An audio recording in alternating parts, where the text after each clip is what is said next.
Terry Jones had his way, there would be no David Bowie and no goddamn musical numbers in Jim Henson's 1986 follow-up film to 1982's The Dark Crystal.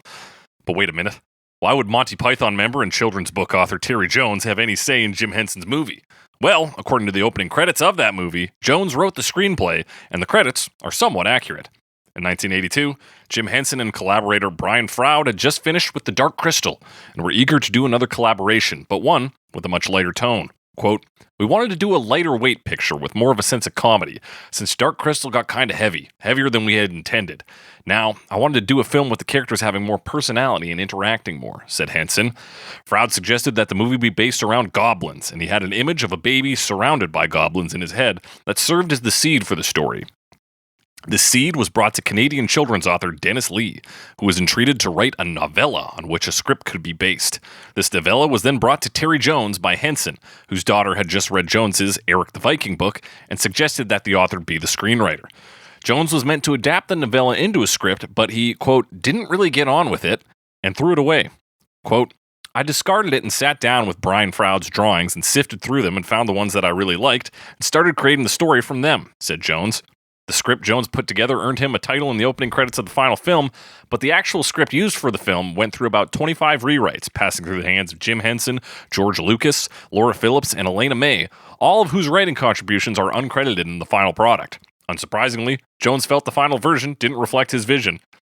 "I didn't feel it was very much mine. I always felt it fell between two stories. Jim wanted it to be one thing, and I wanted it to be about something else," said Jones. Jones considered the increased presence of the main antagonist in later versions of the script, along with musical numbers, to be a step in the wrong direction. These decisions were likely made when Bowie signed on to the film, but it's possible Jones could have brought the film closer to his own vision if he had known who was giving him notes. When Bowie received an early version of the script, he considered withdrawing from the project entirely, as he was hoping for a more humorous film than what was presented on the page. Henson asked Jones to, quote, "do a bit more" in regards to the comedy, and Jones, ever the funny man, complied. Jones may have felt vindicated after the initial release of the film, which only managed to gross half of its $25 million budget in the US. The film did moderately well worldwide, helping to earn back its budget and turn a profit, but the lackluster performance in the US, combined with mixed reviews from critics, made it seem as though the movie was made to be forgotten. When the film was released on home video, it experienced a second life, one that would boost it to the cult classic status it enjoys today. Perhaps it was just a cheap gift to pick up for the kids, or maybe it just had the perfect time slot on the TV stations, but people were stumbling upon this motion picture oddity and falling in love. Quote, "Every Christmas, a new flock of children comes up to me and says, 'Oh, you're the one who's in Labyrinth,'" said Bowie. "That's right, we're talking Jim Henson's Labyrinth, starring Jennifer Connelly and David Bowie, on Bowie Me." TriStar Pictures announces the collaboration of three extraordinary talents. Jim Henson, creator of The Muppets and Dark Crystal. Where you go with a head like that? George Lucas, creator of the Star Wars saga.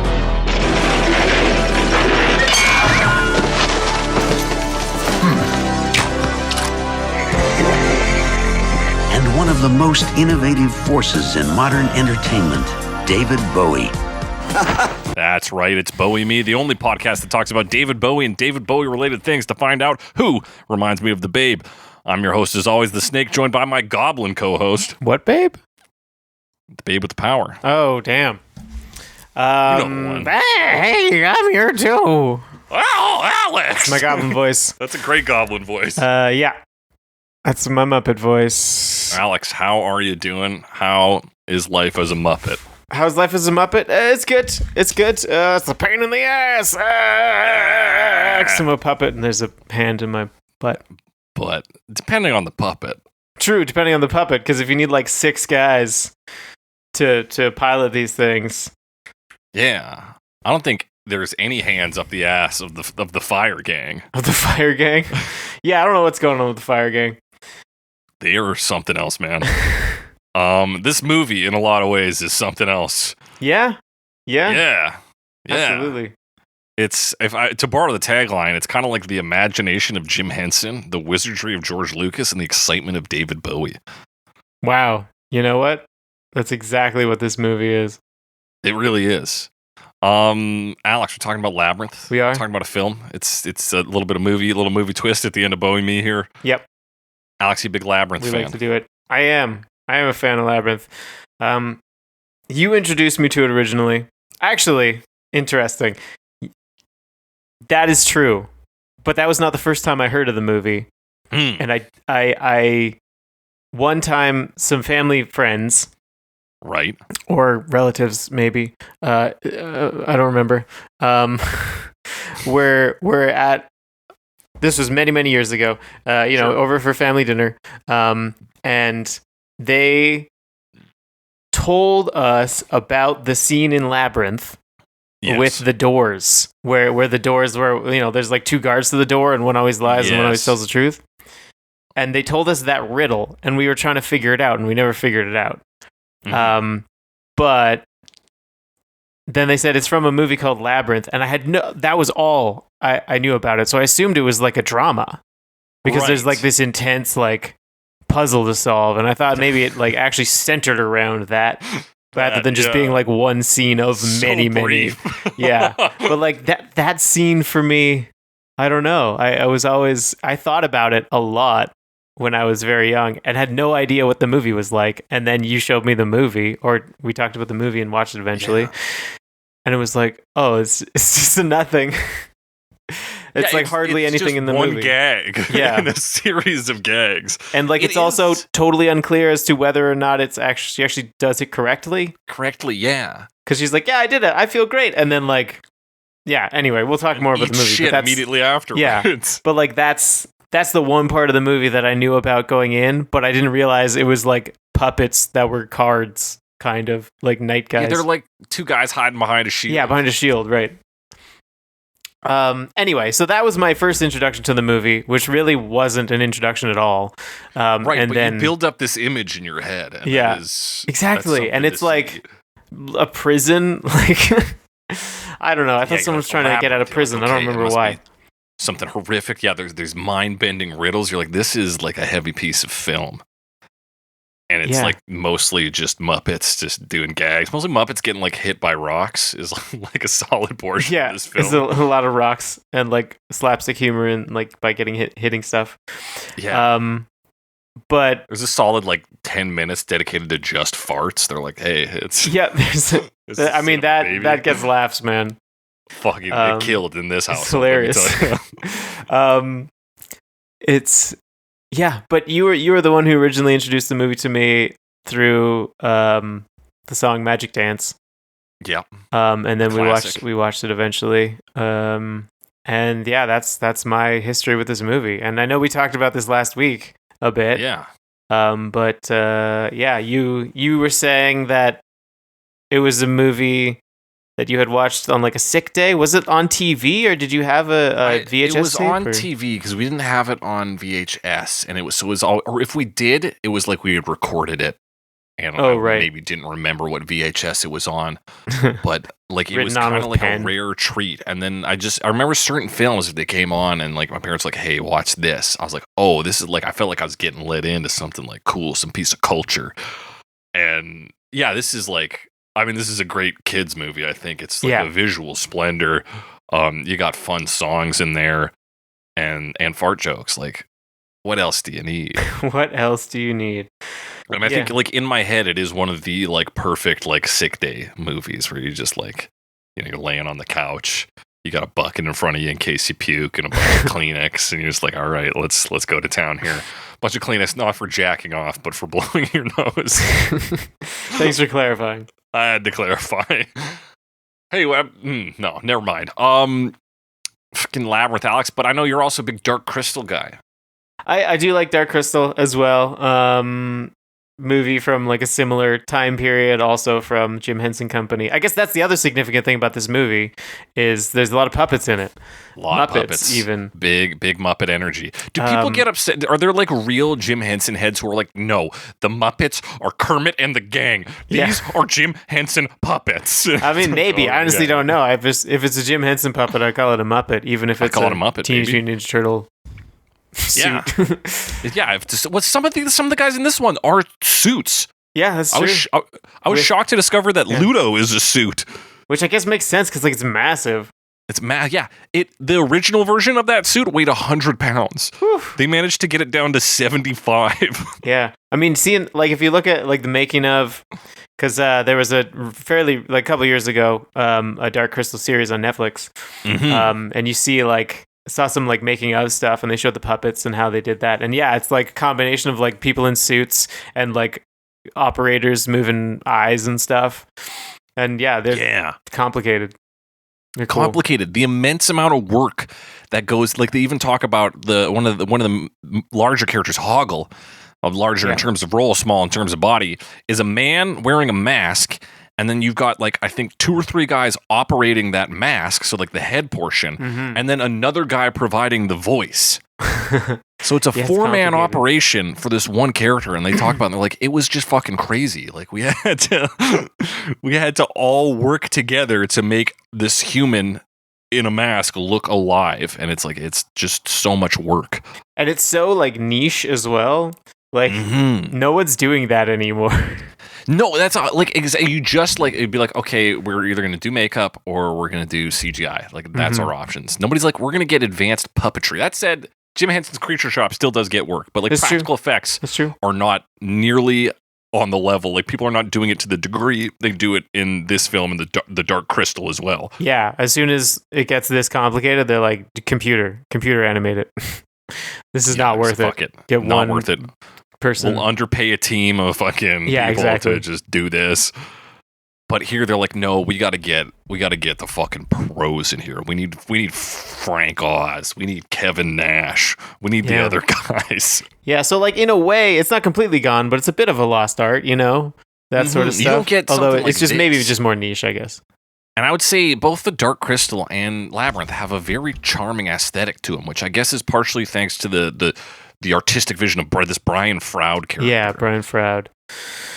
It's a big part of that. But just like even the texture on these puppets and this movie is a visual delight. The plot is cool. Thin, sure, but visually it's a spectacle, and just seeing the puppets move and all that shit is. I feel like maybe it's definitely like oriented towards a younger audience, probably. Oh, for sure.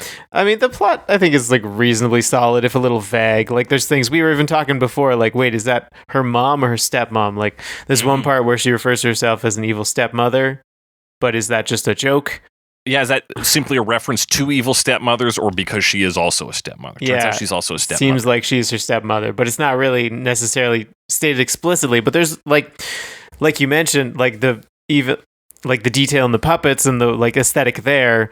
The other, like the set of her room is pretty dense as well, because it has a lot of stuff in the background that you can see. Yes. Should we talk about the plot more before we talk about such detail?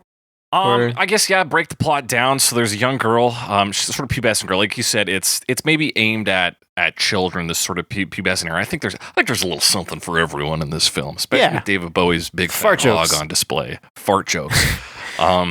But yeah, she is. We start with her, like, she's playing make believe out in England. Then she's got to run all the way to fucking New Jersey in time for dinner. Yeah, and then she's tasked with babysitting her baby brother. She gives up the baby brother to goblins, then realizes that oops, that's a bad idea. She then has to quest through the labyrinth to get the brother back. Yeah, she says the words. Yeah, she says the magic words. So, like you said, there's a lot of like not explaining things here, but I would say that is a strength of this movie. Yeah, absolutely. Is we don't fucking waste time. Like, we don't know why goblins work in this way, or why they're waiting around for her specifically. It doesn't fucking matter. Yeah, it's just like, it's 101 minutes long, you know? Yeah, we're cooking. Yeah. We're cooking through stuff here. We got so many set pieces to go through. We got to get to this creepy old lady with all the shit on her back. We got to fucking do the guy with the bird hat. Come on. Come on. We got no time to fucking bog ourselves down with backstory. So I think that is a great feature of this film. That's your basic setup. Baby brother go bye-bye. Yeah, she voluntarily gives up her baby brother, half brother, I guess. Yes, half brother. Toby Froud plays Toby Froud plays Toby the baby. So the baby of Brian Froud. The guy who came up with this goblin baby idea. Yeah. Now, this bare bones plot line drew the ire of none other than Maurice Sendak. Whom? Where the Wild Things Are. Oh. and other books. How so? How so? Well, he has a book called, I should have fucking wrote the name down. Outside Over There is the name of the book. I did write it down. I'm very smart. Okay. Wherein a 9-year-old's baby sister is abducted by goblins. I see. That's very similar. Yes. Now, when I was reading the Wikipedia page, Brian Froud said that goblins classically steal babies. He's like, that it was kind of an indirect quote. It didn't have that, but that seems to be part of the goblin mythos is stealing babies. Nonetheless, a sibling being stolen. They said the Sendak sued over this, and then what the eventual settlement was like, Henson put in something in the closing credits that says like, Jim Henson acknowledges and thanks the works of Maurice Sendak, who helped inspire this. Now, this I'll say about the film. We talked about her bedroom, rich with just things to look at. Mm-hmm. Lays out pretty much all the inspirations of the film, and indeed many of the characters we'll meet along the way. Pretty bare. You see it all in this one shot. So I have feelings about this similar to the feelings I have about the Bob Dylan reference in Only Want to Be With You. It's like, yeah, it's a direct pull from the source, but also it is like pretty directly pointed to as like, hey, this is referential material. So I don't know if Maurice Sendak should be that mad. I'm glad he got his credit, though. I think that's fair enough. But and like very much transformative. Mm-hmm. Yeah, and especially all the fucking rewrites this thing went through. It's like it belongs to nobody at this point. Maurice Sendak. It belongs to the Muppets. There's a little George Lucas in there, a little Terry Jones, and a little bit of everyone else. Yeah. So we open this film up in Wickham Park, mm-hmm. in England, and so that first bit was actually filmed somewhere else entirely. Yes. Yeah, I guess that makes sense because it does feel very different, and then like the clock chimes 7 or whatever. Yeah, and she hauls ass back, and it's like, and it's even through like 4 different parts of New York State that she runs through neighborhoods. They had to film, and it's like, why? She like runs through the shot, and then they drive somewhere new, and she runs through. Yeah, they're like, we got to drive an hour upstate, now run through here. You're like, what? Yeah, why would they do that? I guess maybe is it just to make it feel like she's got further to go? Like, yeah, I guess to like.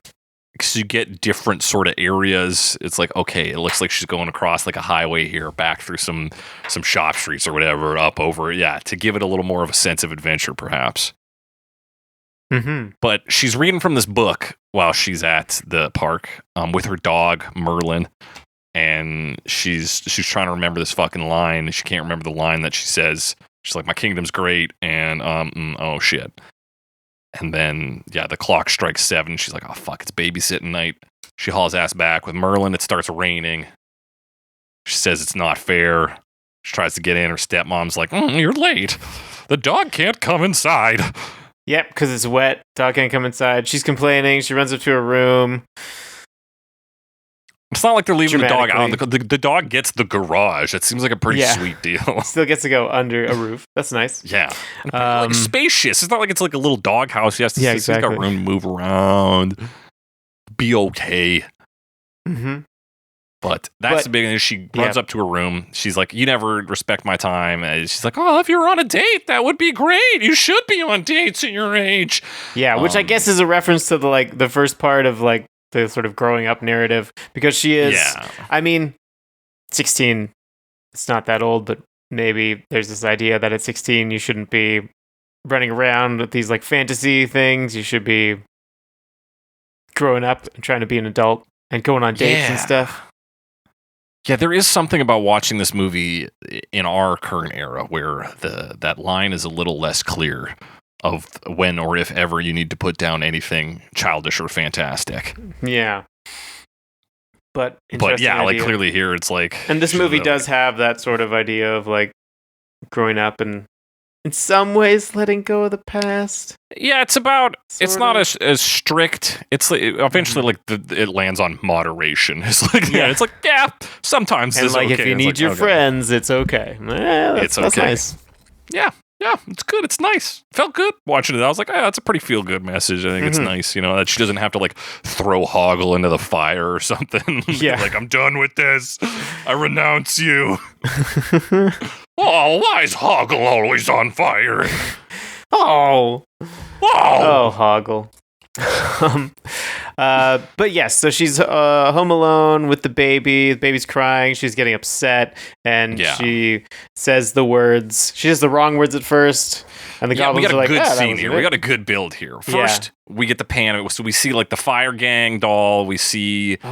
We apparently see Ludo somewhere. I don't know exactly. Really I know there's like a sculpture of Jareth on her desk. Yeah, on her desk. Plus the photo we talked about. Jareth the Goblin King, David Bowie's character. Not sure if we said that. David Bowie's character. Yeah, because it's even his name is like comes up rarely.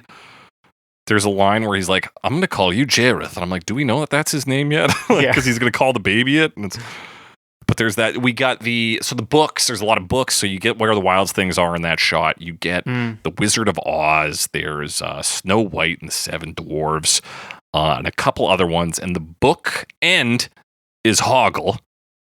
And then we see an actual, like, the Labyrinth game, that little metal ball one where you move it through the maze. And holes and shit in it. A lot of it is navigating that. There's the MC Escher painting on her wall. Relativity.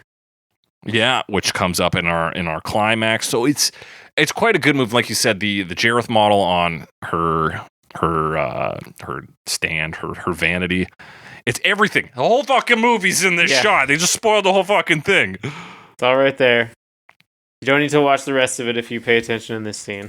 That's right. You can see Sir Didymus there too. He's around. Yeah, and if they had smell-o-vision, Bog of Eternal Stench. Bog of Eternal Stench. Yeah, is that supposed to be like puberty or like her armpits? They're just like getting stinky in general. Everything is stinky all of a sudden? Yeah, maybe.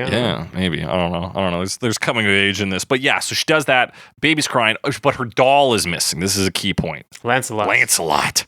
One of her... She seems to have like stuffed bears or stuffed animals for like all the, I think, Knights of the Round Table. Like up on her wall? Yeah, because she's got like a display unit. Yeah. These like kind of nice little shelves. And she's like, "Where's Lancelot?" And sure enough, Lancelot's in with Toby. Yeah. Toby couldn't have taken it. Must have been her parents. Yeah, someone is in her room. She hates it when they do that. She screams out. Really, you can get away with a lot with an emotional like teen in terms of like weird, like very expositional dialogue that just comes off as angry. Oh, I hate that. Yeah, it's like it's a very like dramatic scene. Yeah, you're like, okay, that checks out. So yeah, she comes in, a great scene with we get the lightning. We should have talked about this owl at the start, Alex. The owl's a big fucking there is an owl. It starts with like an owl. Yeah, CGI owl. Did you notice it was CGI? It looked so real. It's apparently like the first example of them using CGI to like generate something like quote unquote realistic in a film. Well, it shows. Yeah. But fuck, did they love it, Alex? In that opening credits, they're like, check it out. Not only that, we made a reflection of the owl. Oh, yeah. We did 2 owls. 2 owls, and one of them's a little blurrier. You're like, this is crazy. It's cutting edge. People were probably running out of the theater. Yeah. Complaining to like, there's an owl in the theater. Threw up, and they were like, wow, I was too scared by the owl. What are you doing letting owls into the theater? Into the theater. Let owls in the theater. Into the cinema.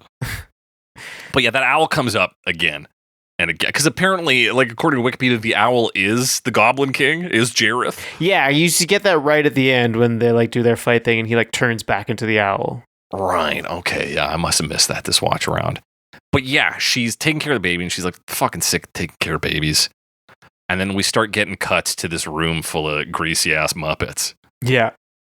They're great. We love these guys. Yep, the goblins. And they're like, say the words. Say the words. And she's like saying basically like a poem. Or, you know, it's like very poetic. And she's like, does it rhyme? I don't remember what she says. Well, all she has to say is, I wish the goblins would come and take you away right now. Yeah. But she fucks up. And she does, because she doesn't say, I wish. And then she says, I wish I knew what to say. Which, like, in this, we already learned the logic of wishes just in this one tight scene. Because then she gains that knowledge because one of the goblins says it. And then she says it. But she says, like, very casually. She's like, I wish the goblins would come and take you away. And then, like, turns around and is like, right now. Right now. Turns the light off and they're like, oh. Oh, best part, though, is the big fucking dumb one who's like, did she say it? Well, she's kind of like hemming and hawing back and forth. And like, shut the fuck up, guy. And they're like, shut up, big guy.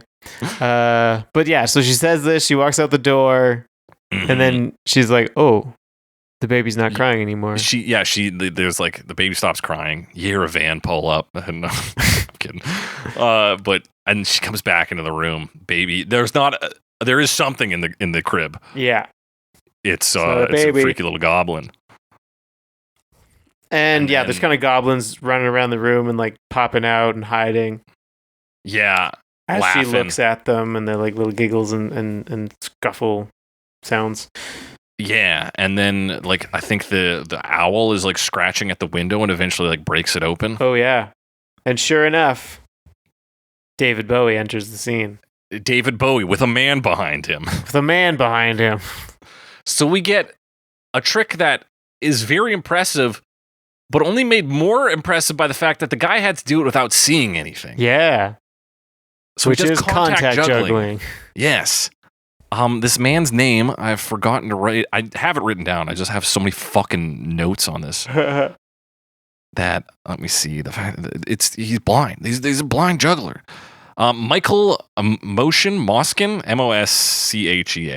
Okay. It's credited with contact juggling, which he performs blind. So he's literally, that's part of the reason Dave Bowie's got this big fucking cape.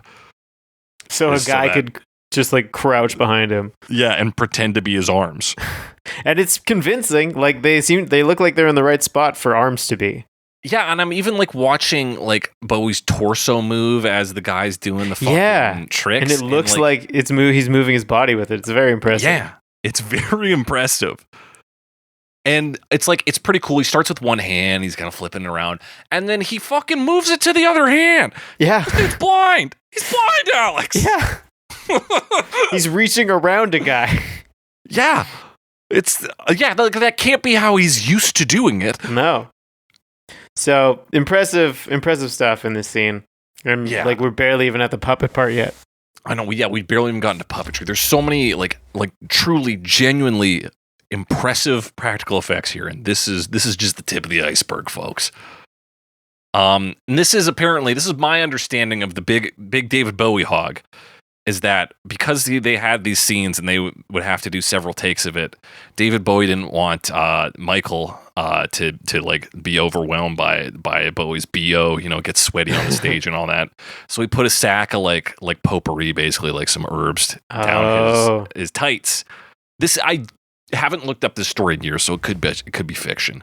I've heard every sort of story. It's like David Bowie wanted his dick to look bigger. It's just like everybody thought it was pretty funny, right? Big hog. And so he puts it down his pants to make it an easier experience for Michael Motion here, so that there's some nice sense in the air. And that's why he's got a big dick, because of this scene. My understanding is that he put it there, and then like Jim Henson's like, hey, that's pretty funny. Let's have that just be part of the costume. Let's keep that in there.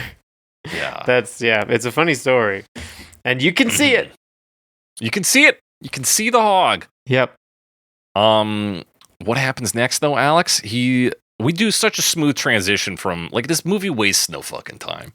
No, because like they're talking to each other and they're like, now turn around, and it's like, we're in a completely look out different the window place. And then flip back. Now we're in Labyrinth. It's like, we're in Labyrinth outside. And he's like, you have 13 hours to save Toby, or I'm turning him into a goblin forever. Yeah. Sets up the premise, because she's like, no, I didn't mean it. He's like, oh, you didn't mean it? That's too bad. She's like, this isn't fair. And that's going to come up a couple times. Yeah, she says this isn't fair a few times. Learn about life and how unfair it is. Yeah, there are parts of this where I'm like, is she supposed to learn that theft is okay? Is that what is that what we're learning here? It's like, we're learning that you can strong arm weaker people to help you. That's the lesson here. But he winds up this clock via magic, and then he fucking disappears. It's a 13-hour clock, by the way. Yeah, that's fucking good. That's just like lots of good visual stuff. Ugh.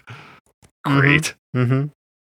So he disappears. She needs to find her way through the labyrinth. She has 13 hours. Mm-hmm. We should talk about this point. It's come up, but we've actually heard a taste of both of the soundtrack workers at this point, because the intro theme includes David Bowie's track Underground, but it's composed by Trevor Jones. Right. Who's worked on a lot of things, Dark Crystal, Excalibur, Last of the Mohicans. Excalibur. Yeah. And he's doing a lot of synth stuff here, which is apparently, this is like an unusual step for him. He kind of moved into doing like aggressive synth here, and it works great, I think. I think there's some great like energy to this, punchy, and you still get a little bit of fantasy in the mix there. What do you think of the soundtrack, Alex? I mean, it fits, it's very like 80s fantasy, and it's a cool sound that, I don't know, it sounds very unique to me, but maybe I didn't watch enough movies from this era. Yeah, I don't know, but it does stand out. As much as it is distinctly 80s, it does also feel distinctly Labyrinth to me. I've been listening to the soundtrack a lot, like the past week, just kind of going back and forth on the Bowie and this, and it's like it's got its own distinct quality. I think it sounds pretty tight. Yeah, it's a cool sound. So we enter the Labyrinth, this magical, mystical place. What's the first thing we see? Some little freak taking a piss. A dwarf. Hoggle. Yeah. Hoggle. Yeah. Hoggle's. Hoggle. Everyone gets his name wrong all the time, and he corrects them. Yeah. He is a more or less constant companion throughout. We meet him. He's killing pixies. More or less. Yeah, that's true. I guess he's the first one we meet, but then he disappears a lot. Yeah, he's very that's like his character arc is like him learning to be reliable and like have friends. Yeah. And he's killing pixies. Jennifer Connelly, Sarah, tries to like save one, but then it bites her, and he's like, "Well, what do you think was going to happen?" Yeah, I thought fairies did things like grant wishes. Shows what you know. So she doesn't know. She's learning about life. And then eventually she asks for his help. And, she's trying to find a way into the labyrinth. And he's like, well, you got to know where to look. You got to ask the right questions. You got to ask the right questions, exactly. And she says, I think she just says, how do I get into the labyrinth? Yeah, and then he's like, oh, she figured he'd get like Hoggle not good with riddles. Yeah. Apparently. Couldn't figure out a way to kind of keep her out. Because that's it, as we find out, is like his actual job out there. Right. Is he's meant to like divert Sarah. I don't know if we actually named Jennifer Connelly's character. It's Sarah. Yeah. This is Sarah, and he's supposed to keep her away from the center of the labyrinth. But he fails at that because he's a good guy. He's a little ugly motherfucker, but he's a good guy. Yeah. He just wants friends. He's got the friendship arc, He becomes reliable. Friendship arc. Good old reliable Hoggle. I like him. I like Hoggle. He's a little fantasy freak. He's such a good introduction to this world, I think. Absolutely. And also what he does, good introduction to the world, because we see the wall, there's nothing there, and eventually she's asked him how to get in, and he says there's an entrance basically over there, and then you look back at the wall, and there's a big gate. Yeah. That wasn't there before. Missed that. So now we know. Yeah, things aren't always as they seem. The trickiness. Yeah, in Labyrinth Land. Every character seems to drop some kind of like life lesson moral.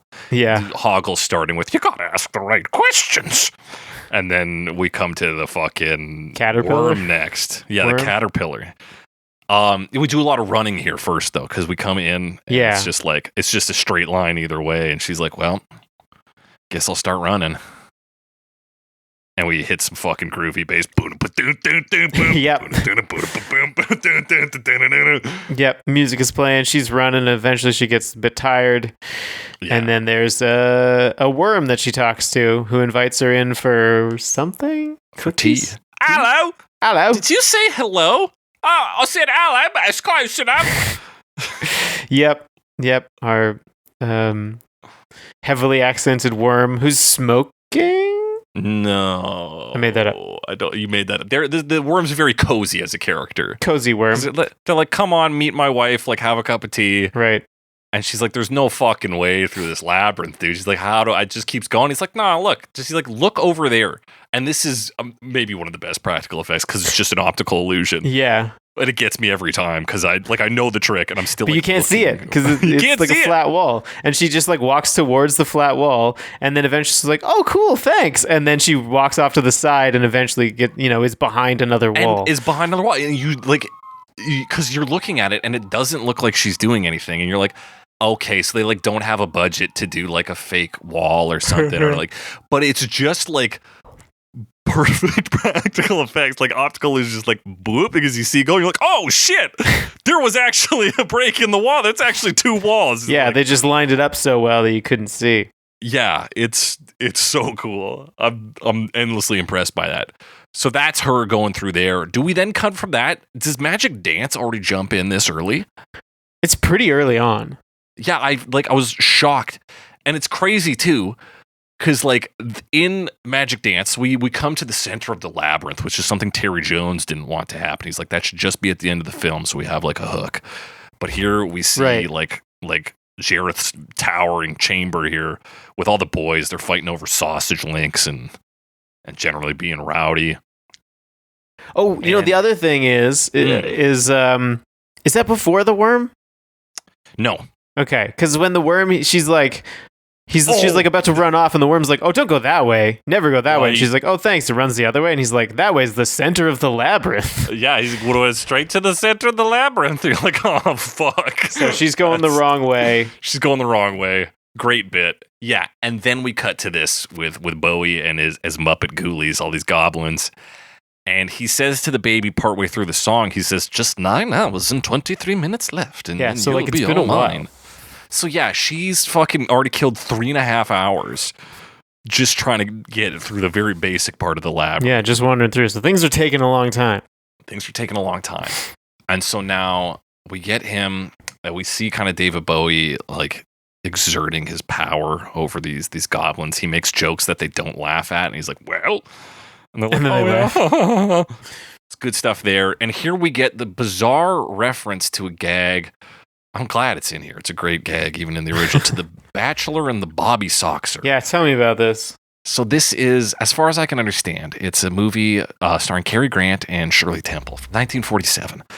And so the scene I watched, Cary Grant rolls up to this joint. He's talking to this kid. He's like, hey, what happened? Like, the girl threw you out? And the kid's like, no, the uncle didn't like me. He's like, what did you say that made the uncle not like you? He's like, I just said mellow salute. He said like mellow greetings or something like that. He's like, hey, mellow greetings, everyone. And he's like, hey, he threw me out. He's like, sweet. So we find out Cary Grant is trying to not date this woman. For some reason, he's been set up to like take this woman out. He's trying to get the boot as quick as possible. So he comes in here to drop a little bit of nonsense on these folks while he's picking up the girl to go to a picnic, hoping to upset this uncle who's a judge. And so he comes in, he's like, mellow greetings, my homies, or whatever. Nothing, no reaction. And then he goes to the uncle, and he's like, you remind me of the man. What man? The man with the power. What power? So you remind me of the man. Power of voodoo. Hoodoo, you do what? Remind me of the man. What man? The man with the power. So it's circular instead of just having one rotation. Right. He's just trying to confuse or annoy them. Yeah, exactly. And then he like does it for a bit, and they're like the guy's fucked off with it, but he's just kind of, they're like, okay, we gotta go to this picnic.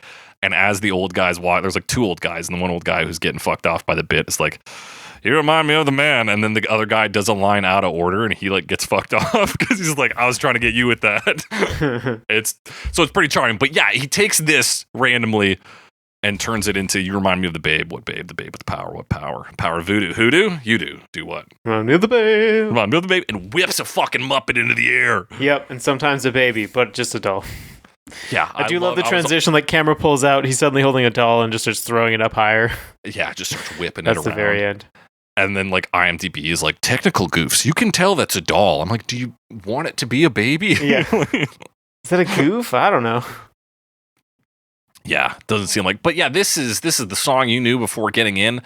This is one of the things that was interesting to me on this watch, having been more accustomed, I think, to the soundtrack now than to the actual film, is just the mixing of vocals. They're much more prominent in the film than in the soundtrack. Album. Yeah. Interesting. I guess it makes sense, especially like in a theater or whatever. Yeah, and there are different Muppet vocal tracks, I believe, because you get a different set of Muppets doing the like, what? True, it's like cut up differently, but yeah, it's a little different. And then there's some dialogue in the movie and stuff. Yeah. A goblin baby. Goblin baby. And we do get extended cuts because now we get to see a bit of, so there's like extended musical sections, instrumental sections, while we see Sarah navigating and kind of the labyrinth playing against her. She's got her lipstick and she's marking the arrows of which direction she went. And then, is this a monkey? Is it a Muppet? What comes out of this hole, I Alex? think it's just like a person in like a vague, maybe monkey costume. It's supposed to be The person is so small, though, Alex. I know, but it's a camera trick. Oh my god, I'm getting tricked. And he's just like, why are you marking up my tiles? Yeah, and then your mother is a fragging aardvark. Yeah. Oh, he actually says words. Yeah. Yeah. And then she keeps going like this, and then you see her. She's marking these tiles. She's going along. They keep getting rearranged or erased or whatever, and then eventually she marks one, walks away. It gets she catches it. And then it turns around and she's like, well, fuck. Yeah, she realizes she's been fucked by the labyrinth. Yep. Meanwhile, David Bowie and the boys are just having a blast, throwing babies around. Throw babies. Great song. Great little music video. He's kicking Muppets around. That's good. It's good stuff. Yeah. So this is when she comes to the door, right? With the guards? Yes, this is the classic riddle. It is a great scene. I think it's because it's just goofy and also like it's a pretty good riddle. Like it's not bad. Yeah, it's fun, right? Like it was the one I mentioned earlier. I thought about it for years. The solution makes sense, right? Just because of she just may have like interpreted it slightly wrong. Because but I don't remember if she did or not. But basically. Yeah, she comes to the doors. There's two guards. One always tells the truth. One always lies. Yeah. You can ask one question. These guys are a pair of dudes, though. So there's two doors, true, two shields, and a top and a bottom on each. Yeah, and the bottom guys are just there. They're not like explaining really things. Yeah, and they can answer questions, right? She's like, "Wait, does it work?" And then they confer behind the shields, and they're like, "Yeah, it's totally." Funny because it turns out that even the guards don't really fucking know the riddle. Yeah. They're like, wait, does that work? He's like, I don't know. I never fucking understood this thing. But, I mean, the basic idea behind it is you ask one what the other one will say, and by virtue of passing it through both of them, you can predict the outcome. It doesn't, because it doesn't matter which one it goes through first, right? Yeah. So that's how you determine the actual answer to the question. Yeah, because if it's the liar, he's going to tell you what the truth sayer is going to... Yeah, it's like... And that's, I think, part of what makes the confusion of this scene work, because her logic is all sound, but she whips through it so quick that you don't really have enough time. Like, the audience doesn't have time to be like, wait, hang on, let me follow and see if I'm on... That is right. And then the guards are confused, too, and so she's like, boom, it's this door. See ya, fellas. And they're like, is it? They're like, yeah, I don't fucking know. But she's getting some confidence at this point, even though she was just... Her navigation thing didn't work out because the tiles moved. And then she immediately falls in a hole. Yes. And there's a bunch of hands on the walls. She falls by these hands, and they start talking to her by making faces with the hands and mouths and moving the fingers and stuff. It's so great. So there's a lot of hands in here. There's about there's 150. There's 75 volunteers, I think it is. So 150 real hands, and then about, I think it said 50 or something foam hands just to fill out space in this. Yeah, that makes sense. I would have expected more foam hands. Yeah, it might even be more than that. But so you got all these fucking hands in here, and they build faces out of 3 sets of hands. So you got 2 making a mouth, and then 2 making eyes, and then some fucking ears and shit. Yeah, and they do so many different styles of face. Yeah, and with the mouth moving as voices are speaking. So it's cool. It's very cool. It's scary, too, because everything's dark. She just fell. Yeah. She's being held by 1,000 hands. 1,000 hands. It's a very compromising position. They're like, which way do you want to go? We don't have all day. It's what the fuck else are you doing, hands? What do you mean you don't have all day? Who else are you expecting to show up in the hole? And then she ends up saying she wants to go down. Is that true? Yeah, she goes down, which seems like a bad choice. She's like, I'm already facing that way. Let's keep take going. Me down. And she ends up in an oubliette. The oubliette! Yeah. Which gets established because we jump back to Jareth for a bit. She's in an oubliette. She shouldn't have even made it that far. Yes, which is a concern to him, but also the oubliette is, it's a prison, basically. Yes. She can't get out of it, theoretically. And you go to the start of the labyrinth, because much like that actual Steel Ball Labyrinth game, That's what happens if you fall down one of those holes. Oh, that's right. Brings you all the way back to the start. Yeah. So he sends Hoggle down there to fucking send her to the back. He's like, as soon as she gets to the start, she's going to give up because it already took her fucking 4 hours to get here. Yeah. And so Hoggle shows up. Stuck in the oubliette. Hoggle shows up. He's going to take her back. But she offers him some... Wait, is this when she offers him jewelry? Or is that earlier? Yes. No, this is where she's like, can you help me like as far as you can take me? Because he's like, you should have known you couldn't take on the labyrinth. She's like, do you know the way? He's like, I'm not telling you. Yeah. And then I'm just kind of thrilled that like Hoggle is apparently very easy to do as a voice.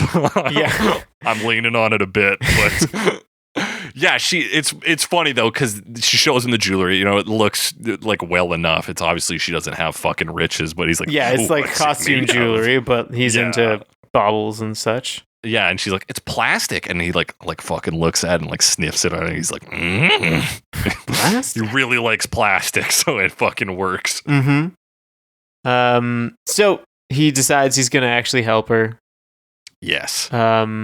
Let's see if I remember the order of things. Is there a ladder first thing, or is the door? He opens the door. So he has like a plank. A good little plank door gag. It is a good little gag. He picks a plank up off the floor, sticks it to the wall, opens it like a door, and it is a door, but it's like a closet. And he's like, I always get that wrong. And then opens it from the other side, like you know, the door's against the wall. He pulled the left side open. Now he closed it again, pulls the right side open, and now it's the right door. Yeah, you can see light, and it's there. They go through there, and then there's all these big stone heads that are like, "Turn back! You fucked it right up." Yeah, there's no way. No good. There's no way. And the Hoggle's like, ignore them. They're false alarms. They're like, no, we're not. Yeah.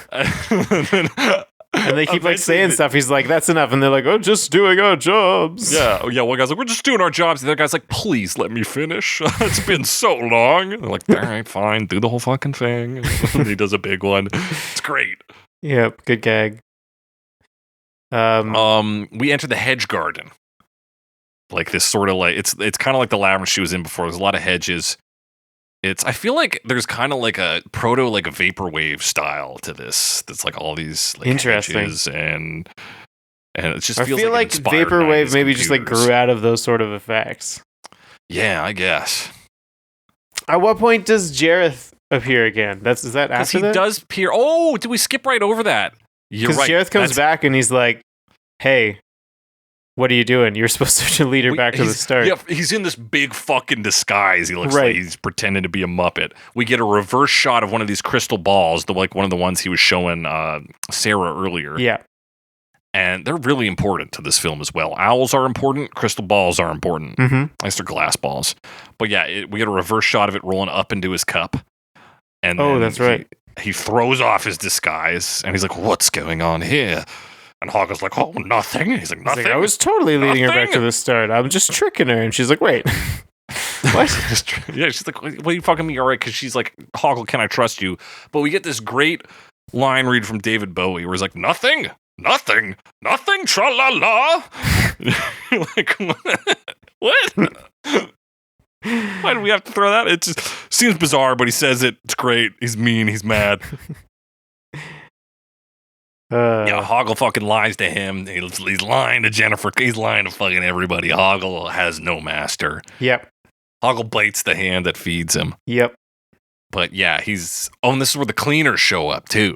Yes, the cleaner. It's just a drill, basically. Like they're in a narrow corridor and they have to run away from a drill. Yeah, because he asks her, he's like, how are you liking my labyrinth so far? She's like, it's super fucking easy. It's easy as shit. He's like, oh, maybe you like this then. Pulls out a big drill that is, of course, like Muppet operated, as we find out after they dodge it in this narrow tunnel. You see the back of his Muppets driving it. This is the delivery of another life lesson where because he's like, oh, you think it's easy, and he like just takes some time off of her total. He's like, well, now you got to be here and you got to be done in like 3 hours or whatever. Yeah. And she's like, that's not fair. He's like, you say that so much. I wonder what your basis for comparison is. That's right. That's where that line comes in. And so that's a line there, like life's not fair, which she then learns after they get through this debacle with the cleaners. Because they pull up into the hedge. She's like, Hoggle, you're my bud. You're my friend. He's like, Hoggle's never had a friend. She's like, you got a friend in me, brother. And then they hear a big loud noise. And Hoggle's like, see ya. Runs away again. And this is the introduction of Ludo, I believe. Yes, but before he leaves, right, this is what, sorry, I get things a little mixed up. She takes his fucking bag of goodies. And then they also see the guy with the bird hat. That's right, operated by Frank Oz. So yeah, she takes his bag of goodies. So the lesson she learns from David Bowie telling her that life's not fair is that she can strong-arm Hoggle into helping her. Yep. By stealing his shit and be like, if you want it back, you gotta come help me. And holding it for ransom. Is that a good life lesson? Yeah, I mean, it works. But she does later give it back. So I feel like she's learning maybe the wrong lesson at this point. And you kind of, you gotta fuck up sometimes to get to what's real. Yeah. But yeah, they meet the old guy, and this is mostly just a fucking gag. Where it's like it's Banjo-Kazooie before Banjo-Kazooie. There's a bird on this dude, and the bird's very lively. The dude's pretty sleepy. And he says some shit like, sometimes going forward is going backwards. And then the bird's like, that was some great advice. Tip us in our little tip jar. And she does. She's going to give him the Hoggle shit first. Hoggle's like, are you fucking kidding me? That's my stuff. She's like, all right, I'll give you this ring. So she's learning in a very, I guess the purpose of this scene is in a very real sense, letting go of some of her old physical possessions. Mm-hmm. Which will come up later. Mm-hmm. And so then we get to Ludo. She's going through this maze. Mm-hmm. And Ludo happens. We got these goblins with little fucking guys on their sticks. Their weapons are littler dudes who bite. Yeah. That's true. And they've got Ludo strung up. Yeah. And we get a little taste of Ludo's never explained, never needs to be explained power. Well, it's actually explained. Rocks are friends. Yeah, rocks are friends. It's simple. It's very simple. So Ludo like screams and like rocks, some small pebbles start rolling up, and Sarah uses them to throw at these guys who then like their helmets spin and they start accidentally biting each other with their little bitey sticks. And that works. It works. And she's able to free Ludo, the large Yeti guy. The large Yeti kind of where's the wild thing, where the wild things are kind of looking motherfucker. Yeah, definitely. And now they're friends. They're friends. Meanwhile, Hoggle's fucked off, and he's like, she'll never get through the labyrinth. He's pissed. I thought that was a great diss. Yeah. I think if you want to throw somebody who's like, hey man, you'll never get through the fucking labyrinth. Yeah, you know what? Yeah, I don't think you'll ever get through the labyrinth. That guy'll never get through the labyrinth. Let me tell you. Who? Dave in accounting? He'll never get through the labyrinth. Never get through the labyrinth. And so this is where they get to the other doors with the knockers. Yes, because that's Sarah and Ludo go to the door. Hoggle meanwhile gets caught up by David Bowie. Right, he gives him the like cursed peach. Yeah, we see the cool 3 separate rocks that, when looked at from the right angle, are David Bowie's face. Yep. Hilarious that they made that as a prop. I wonder if David Bowie asked for it personally or what. I hope there's one in his estate has one at least. God, I should hope so. It's a cool visual effect. Yeah, he calls him the wrong name. He gives him the peach, and then he tells him an important thing. I was surprised it came up. So he's threatened him with the bog of eternal stench a couple times here. Yeah. A place we know exists. And then he's like, if she kisses you, I'll turn you into a prince. Why would you really? The prince of eternal stench. He has a good laugh at that. Yep. What do you think Bowie's favorite joke in this movie was? He was looking for humor. What do you think sold him, Alex? What sold him on this? Just the fact that he gets to be an unhinged goofball? Maybe. That might be it. Or like was he just like, there's a whole bog of farts. It's incredible. Yeah, he's like, fart jokes? Perfect. That's exactly what I need. Bro, I'm fucking in on this. So yeah, we get the 2 knockers. They're fun. Yeah. They're like gargoyle faces with rings that are door knockers. And one of them has it like the knockers are attached to the ears, and the other one it's in the mouth. So like one can't speak and one can't hear. Yeah, and so she pulls the one out of the guy who has it in his mouth, talks to him, and she's like, well, how do I get through these doors? You gotta knock. And she's like, okay, take your ring back. He's like, I'm not gonna do it. And then we find out something very interesting about these doors because she shuts off his nasal passage. Yep. Which means he has lungs. Yeah, the doors are breathing. The doors are breathing. The magic gargoyle door knockers are breathing, so he has to open his mouth to breathe, and she's able to stick the knocker back in at that point. Knock and go through without really considering which door to go through. Yeah, it was like, why not do the guy who's just like, who's deaf? Like, there was, not much consideration towards getting that. Ludo puts the knocker in his mouth for a bit. It's a pretty good gag. Yeah. He's just trying to be part of the culture, you know. He's got these in it. I'll do it too. This is when we lead into the fire gang, right? Ludo fucking drops down a hole for no reason. Yeah, we're like in a forest now. And then we get this whole sequence with the fire gang, which doesn't look as good as the rest of the movie. It's like, that's even a note that comes up in like Wikipedia. Like, it's like, apparently this was all filmed in like a black set was part of the problem.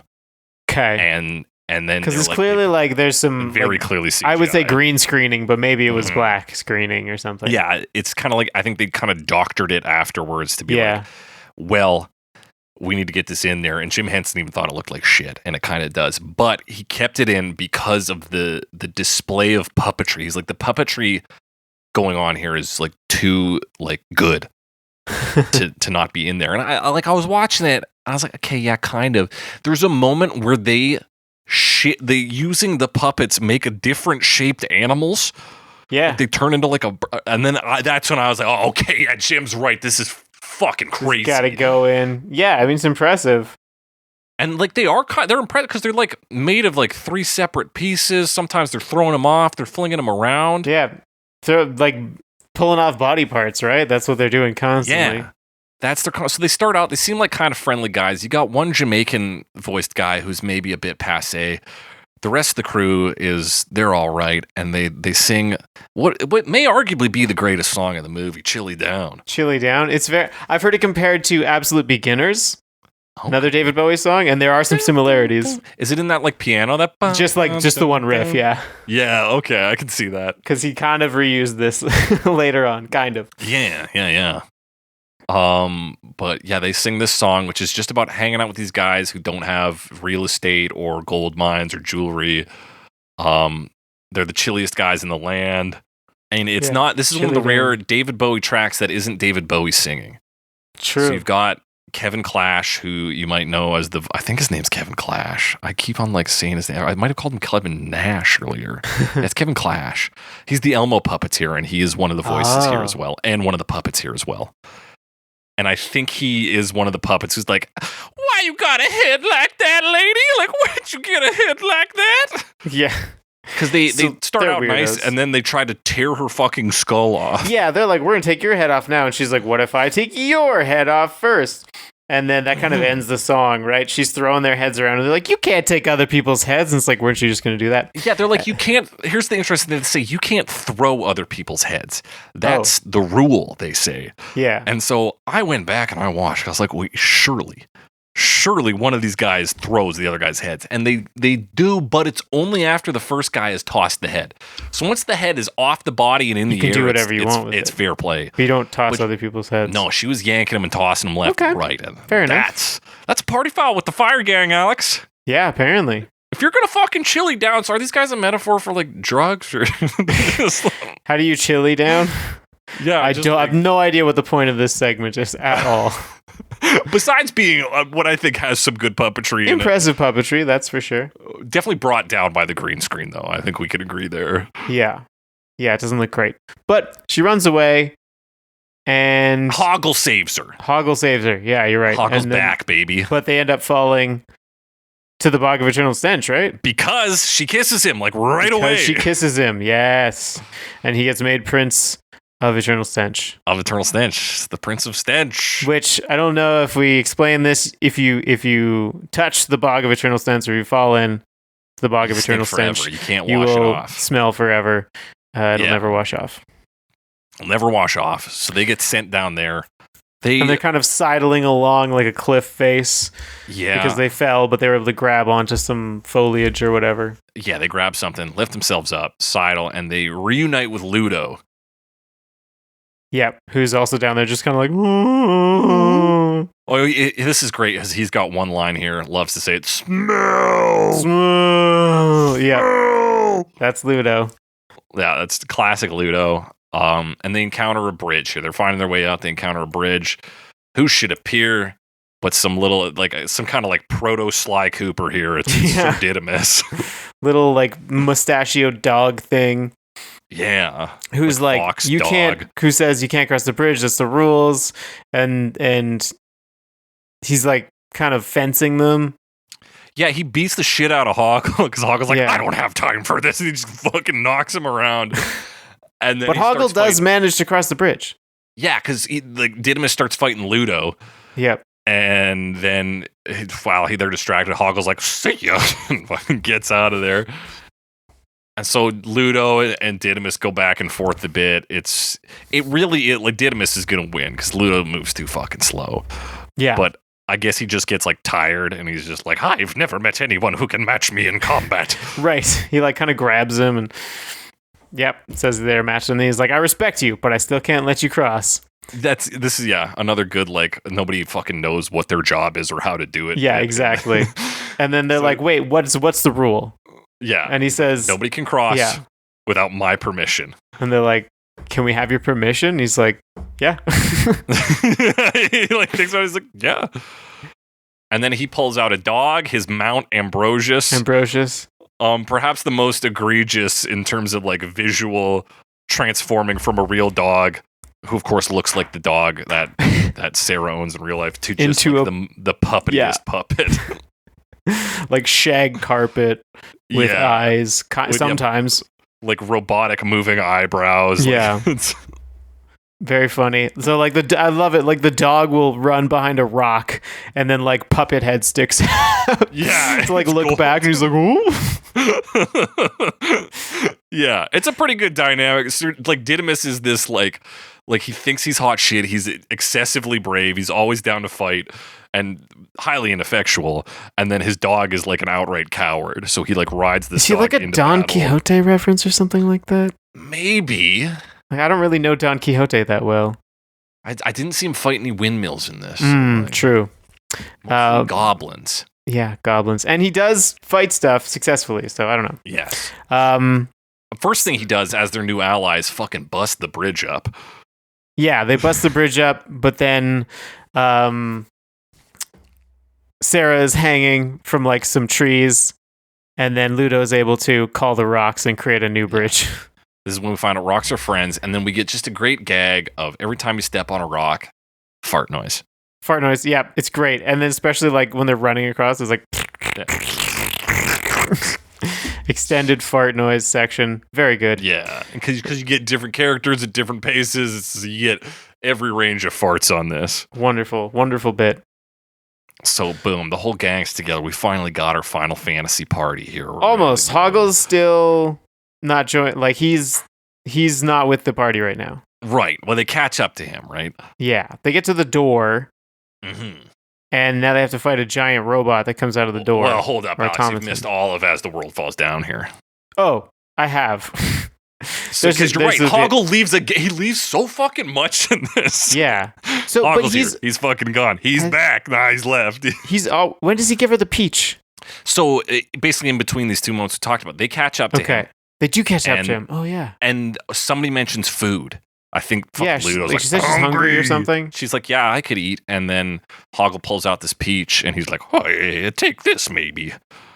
And then she says like, thank you. She eats it, and he like gets embarrassed and runs away. She says, Hoggle, what have you done? Like she immediately knows she's been drugged. He's like, damn you, Jareth, and damn me too. Like it runs off. Yeah. And then she says a really good line that you can very easily miss. She says, everything is dancing.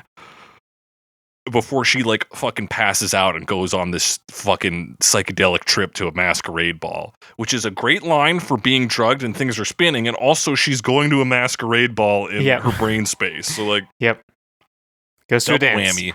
We see Bowie, fucking Jareth, blowing these glass balls out of his tower window and kind of sending them to Sarah. And that's how he like creates or brings her into this this masquerade ball space. Mm-hmm. Boom! As the world fall down starts. I think we forgot to mention the music box, which not only serves as the musical cue for this, you hear it earlier in the film, but it has the outfit that Sarah is wearing in this scene. So that's another piece of the movie that was already exposed to us much earlier. So the masquerade ball, cool because we get a lot of like kind of goblin-esque masks, but everyone here is human, whereas most of this film is everyone is Muppets. Yes, so it's like like you said before, it's like the creepiest part of the movie. Yeah. But there's no Muppets, which is weird. Yeah, and I guess there's something to it because like everyone is adults at this ball except for Sarah, so there's like a little freakiness there. Yeah, and she's got this huge ball gown on, and David Bowie's there. Mm-hmm. And you kind of get an introduction to the idea that like, oh, he actually loves her. Yeah, we get this really intense like love feeling. There's this kind of like cat and mouse. He's like always hiding in the scenery. Eventually they come together to dance. And of course this love ballad's playing in the back. We talked about As the World Falls Down last week. And it really suits this scene very well in terms of dreaminess, loviness. It fucking punches everything to 11 there.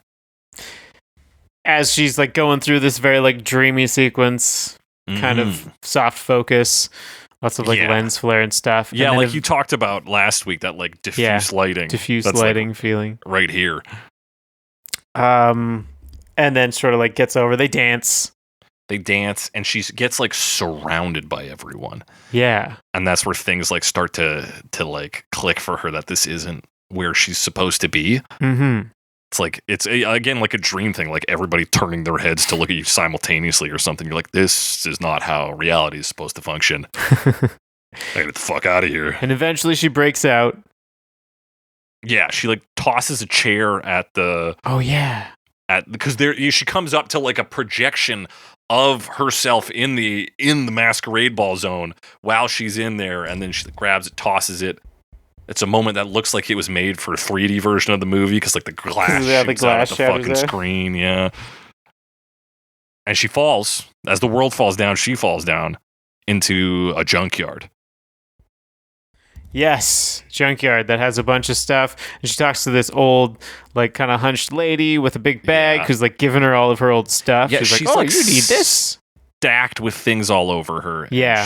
She looks like she's from Death Stranding. all that shit packed up there. She's got all that stuff on her. And she's like, because what we learn later, because Dave Bowie like says it to Hoggle, he's like the peach of forgetting or something. The peach makes her forget. So she shows up. She's like, I don't know what I was doing. I was looking for something. And the old lady gives her Lancelot. She's like, there's your Lancelot. Have a good time now. Yeah, that's what you're looking for. She's like, oh yeah, that's what I was looking for. Mm-hmm. Ushers her into this like recreation of her bedroom. And which is like sort of underneath junk, but it's underneath junk. And you can see in the other, like not in the main frame, but you can see all these other like junk hoarders wandering around the junkscape. Yeah. So it's like this is a whole society of little junk freaks, and this particular junk freak has got Sarah to come into this fucking bizarre recreation of her bedroom, and she starts loading up. She's like, oh, here's your... It's like it's just like some shit from when she was like a baby up to like present day. She's like, here's your printing game. You love that. You want to keep that. And she starts loading it on top of her. It's freaky. Yeah, a lot of stuff. And she like goes into her room. She like lies on the bed. The intention of like, oh, that was a tough day. I don't remember it though. That's right. She's like, that's crazy. And then she's like, I should see if Dad's home. And then she opens it up, and it's still the junkyard outside. Yeah. And the lady's like, no need to go out there. Come on, dearie. Look, it's your bunny. You love your bunny. Just her bunny, yeah. So she's not quite back home yet. And then she realizes that she's under this spell, kind of. Yeah, she kind of slowly pieces it together because she's like, all this stuff is junk. And the lady's like, what about this cool music box? That's not junk. That's not junk. And then maybe it must be that triggers her into remembering the fucking masquerade ball that just happened. Something like that. Because then she's like, no, this is junk too. And she fucking whips that and gets out of there. The walls start collapsing on this fake room. And I think I like looked away from the screen for a second. This is where like Didymus and Ludo find her, and they're like, "Hey." Yeah, they like say her name, and she like busts through the wall, and they like dig her out, basically. Yeah. And then she's with them, and they're like, "We're together again. Awesome. Let's get to Goblin City. Let's get to Goblin City." Gate, and fucking Didymus is ready for a fight. There's a Always. sleeping guard on duty, and he's fucking screaming. He's always like, ready for a fight. there. Let's tear him up. I'll take on anyone. I'm no coward. And she's like, okay, maybe just be quiet, though, and we'll see how far we can get. Yep. The answer, not very far. Nope. Because another gate closes. Yep. And there's an automaton. Not really. It's like a mech suit. They've built an Eva. Yeah, they built an Eva. Yeah. Like a mechanical robot, but it mostly just swings its arms around, and they're like just dodging these very slow. Swings its arm around and has an axe. Yeah, it has an axe. So it's like swinging this axe, but it's very slow, and it's they're doing okay. But Ambrosius is very scared. So trying to fight back against this thing, they're not having good luck. It's too big, and then Hoggle comes back, but he's on top of the wall. Yeah. And he's able to jump onto the automaton and disable it, and then theoretically take it over. Yeah, theoretically Except take it over. He doesn't know how to do it properly and ends up overheating it or something, and it like explodes, and he has to jump off. He gets the axe stuck in the top there, and then like he's like, you get to see the interface. It's all these fucking steam knobs and whistles. He's like, where's reverse?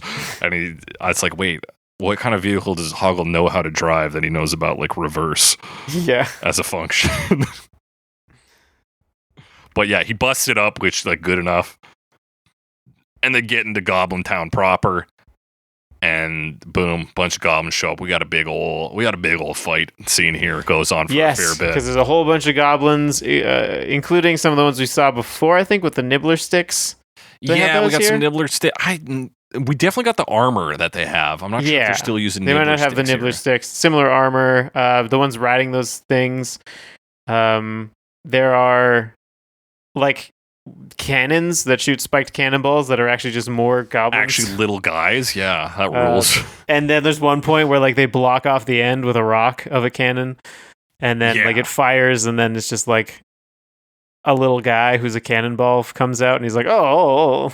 Yeah, so everybody kind of tries to do their thing here. Didymus like jousts one dude and wins, but they're getting overwhelmed, so they find a house to hide in. Ambrosius, the dog, has already fucking ran away, and Didymus is trying to get the dog out of a house too at this point. But so he's like at the door, like open the door, and he's getting surrounded. Yeah, turns around, and he's like, oh, you probably just better surrender now. Yeah, he's like, there's well, like guys, 6 guys. I accept your surrender. Put your weapons down. You're like, this dude's oh, sorry, you're cutting too out. much. Oh shit! I just said that's where he accepts their surrender. Can you hear me, Alex? Technical difficulties. Please stand by. Major Alex. Hey, folks, we just had some technical difficulties here. Alex got cut off from internet. Internet is lost. He forgot to pay his bills. Fucking Alex. We're just talking about Sir Didymus trying to get his dog back and then accepting the willful surrender of these goblins who are about to fuck his shit up. That's right. Everyone, there's also a good gag. They're all running into buildings, and like everyone, all the small people, or normal-sized people. Small people. So like Sir Didymus is off on his own, but then like Sarah and Hoggle and Ludo are running, and they go into a house, and Sarah and Ludo run into the door, and they're like, how is Ludo gonna fit in here? And he just like grabs the wall, opens the whole wall, and then just, like, pulls it shut when he gets inside. Like it's on a hinge. It's so great. Yeah. And then climbs up to the top of the like tower. Everyone in the bottom floor is like hitting goblins out windows and stuff. And he starts shouting as he does and summoning the rocks.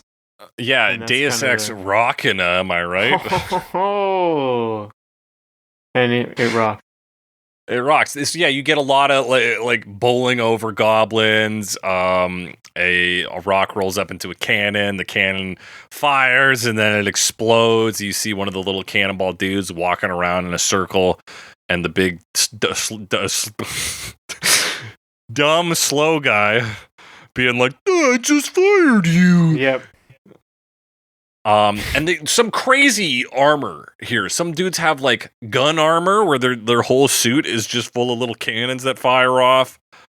And then they get smushed by rocks. So they just eviscerate this town with a bunch of rolling boulders.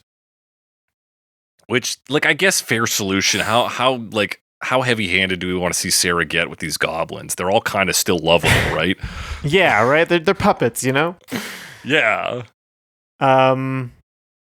So they run the boulders, do funny things and crush goblins sometimes and prevent stuff and run them over, and everyone's running around. It's chaos.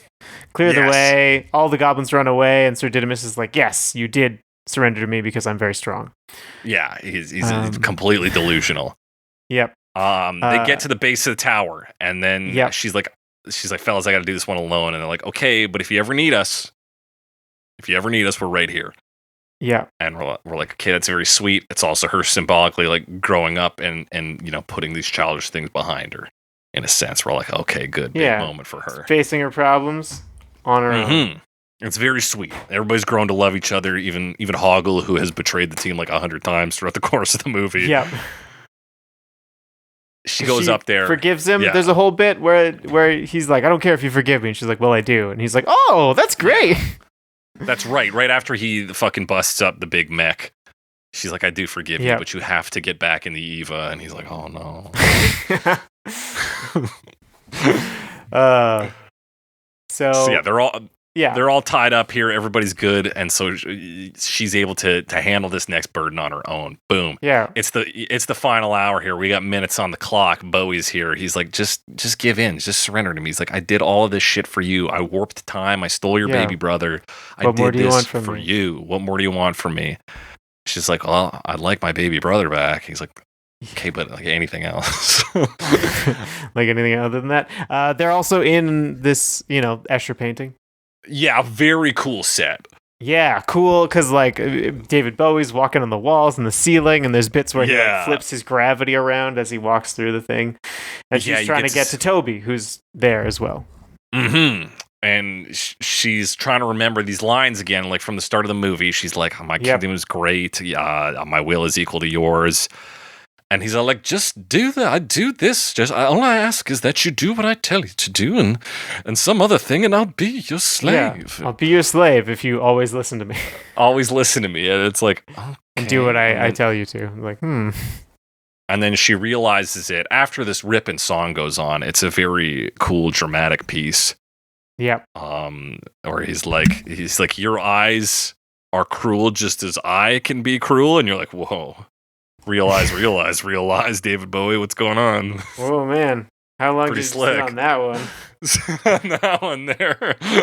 Just as I can be so cruel. It's big, it's dramatic, it rips. She's trying to jump through the space and like get the baby, and Toby's jumping through space and crawling upside down. It's the one of the crystal balls like bounces upstairs. Yeah, some good reverse shots. Cool stuff. And then eventually the whole world falls apart.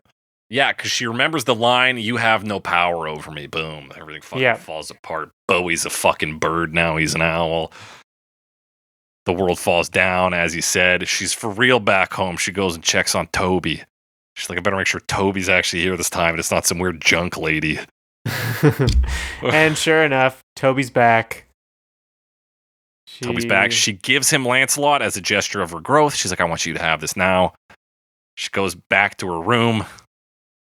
And then she sees in the reflection in the mirror, as she's kind of like cleaning herself up, her fucking gang. Sir Didymus and Hoggle being like, if you ever need us, we'll be right here. And then right in the mirror. Yeah. And then she's like, I do need you. And they're like, what? And she's like, I don't know why, but every now and again in my life, for no reason at all, I need you. All of you. And then they're like, oh, boom, turn around. It's party time. They're all just been in the room the whole time. Yeah, they're behind her and they magic dance. Yeah, and they magic dance. They all celebrate. So and they have be childish some of the times. Is this the ultimate thesis of this movie? Yeah. So it's a fun ending. You get to see, because David Bowie, when he's defeated, like turns back into the owl. So now he's the owl and like flies out of the house. Yeah, he flies out. He looks on at their party and then flies away. Yep. And like that's the end. That's the end, dude. It's the end of the movie. Ripping good film. I think like truly this is one that is just like it's so visually fun to watch that like come on, anything else can be excused because you see amazing puppetry. Yeah, it's like I think it's a bit slow, particularly in the first half. It takes a while to get going, but like you're introducing the characters and they're all cool. And obviously, there's some stuff like the Fire Gang where it's a bit more like about the puppet spectacle than maybe plot. Although it's still another trial for her to get past and something like a challenge for. It does veer into being like too much like medieval comedy sketch show for some reason than like an actual movie, because it's like, and now here's our next guy, an old man with a talking bird hat. Yeah. Okay. Like, did we get much from that? Maybe a little bit with the ring thing, but maybe there's like maybe little nuggets of why things should be here. It's like, do we need the second set of door guys? We already had the first guys with the riddle. What's the second set doing for us? There's two doors here. There's two doors here again. But the twist in this one is we don't care that there's two doors and treat it as if like, there's one. Doesn't fucking matter. We just built two puppets and they need to both be in the thing. And like even the crew she assembles kind of helps her. They kind of get thrown away a lot of the time. Like Hoggle just constantly disappears. Ludo's gone for a long time in the middle. Like he gets introduced, does nothing, and then comes back. And he does things after that, but it's like their biggest moment for a while. All of them is the Goblin City, but like every character is like introduced, immediately fucks off, and then Sarah has to deal with things on her own, and then they're back when the times are easy, and then Sarah has to deal with things on her own, and you're like, what the hell? Why do they even need these guys? Yeah, but I mean, I guess maybe that's part of the lesson. It's like your friends are there for you, but like you still have to solve your problems on your own kind of thing. There's still trials you have to solve on your own, like getting roofied by your friend. Yeah, exactly. Sometimes that happens, and then you immediately forgive them. Happens. Yeah, it's there's a bit of like the structure is strange. It also went through 25 at least, which is crazy. At least 25 rewrites. It's 25 rewrites, which seems like so much. A lot. Yeah. Hoggle has a pretty decent little arc there because he's kind of a coward and he's really only doing everything because he's scared and just doing what other people tell him to do. Yeah, and in terms of like actual characters, like versus the rest of the Sarah crew, like Sir Didymus is mostly comic relief. And Ludo's too dumb to have much of a character arc. Yeah. So there's not a whole lot there. He's already got friends in the rocks. He's more he's useful, but yeah, I guess his thing is like making friends with a small furry thing. Yeah, I guess so. He's I guess he fights well enough. Didymus is like the other two, their kind of thing is like finding friendship or like finding compatriots, because like one was abandoned to be bitten on by little chewy guys, and the other one was just living in the bog of eternal stench and thankfully couldn't smell it. He's like, nah, it smells great here. Yeah, but I mean, so it's really about Sarah. Yeah, and you do get that. Odd, challenges. Yeah, these odd challenges, but there is a lot of just like how much of this is necessary, and then I guess the real thing is like it's mostly visual spectacle and like some comedy bits, and that's what's necessary. Yeah, because it's quite entertaining. Quite an entertaining movie. Yeah, I mean, like, does Magic Dance do anything for the plot? No, it lets us know how much time's left. That's its big contribution, and that happens like before the song starts. Yeah, exactly. So you don't even need the song for that. Yeah, what a blast. Great film. 5 stars. That's our opinion. So unless you got anything else to say, Alex, about Labyrinth? It's the movie Labyrinth. Watch the movie Labyrinth. It's worth a watch. Yeah. It's a cool movie. Yeah. Cool movie. Great stuff. That does it. So, if you got opinions you want to share with us about Labyrinth, your favorite Labyrinth song, Alex and I both agree Chili Down's the best song, but if you got a different opinion, hit us up with that. We're on the app formerly known as Twitter, #CoverMePod, at Jake the Cressy, at some Alex Wise Guy. Send us your comments, questions, concerns, suggestions for future episodes. You can also email those to us at covermepod@gmail.com. Talk to us there. Be sure to rate and review us. We're on Apple Podcasts. We're on YouTube Music. We're on Amazon Podcasts. We're on Podurama. We're on Podcast Addict. We're on Spotify. Kinda? Possibly. I was told we might not be. Yeah, I don't fucking know. Nobody ever knows. Spotify knows, but even they don't know. Hey, and be sure to tell your friends, family, neighbors, and loved ones about us. What you can do is you can enter your friend's room and using kind of Labyrinth / Usual Suspect style, build a story for them using the elements in that room that will convince them to listen to Cover Me. Is that going to work? No, probably not. They're going to ask why you're in their room. They're going to ask why you just started fucking rattling off some story and why you're like looking around the room and sweating nervously as you tell the story. But it's worth a shot, folks. We got to get the people in somehow. So please try it out for us. But that does it for today's episode of Cover Me. And as we always say on Cover Me, I don't know why, but every now and again in my life, for no reason at all, I need Cover Me. All of Cover Me.